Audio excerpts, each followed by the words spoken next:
অ্যাসেসমেন্টে যেটা এসেছে 5% কোটা, সেটা হচ্ছে ন্যূনতম এবং যৌক্তিক পর্যায়। কারণ আমরা আমাদের নির্বাহী বিভাগ বা আমাদের সরকার যে মেধাভিত্তিক এবং হচ্ছে স্মার্ট বাংলাদেশ স্বপ্ন দেখে, সেই স্মার্ট বাংলাদেশ বিনির্মাণের নেতৃত্বের মধ্যে মেধাকেই হচ্ছে প্রধান প্রায়োরিটি দেওয়া উচিত বলে আমরা বিশ্বাস করি।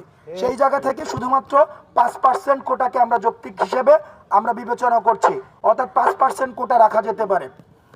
সবশেষে আমার জায়গা থেকে একটা ক্লারিফিকেশন দিচ্ছি, সেটি হচ্ছে আমরা জেনেছি, আমাদের কাছে খবর এসেছে যে একটি রিট করা হয়েছে হাইকোর্টে।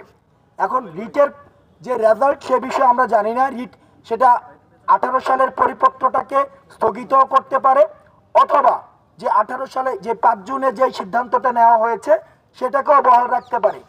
যে রিট হয়েছে সে বিষয়ে আসলে আমাদের কোনো মন্তব্য নেই, কারণ ওই বিষয়ে আন্দোলনকারীদের কোনো সম্পৃক্ততা নেই। কারণ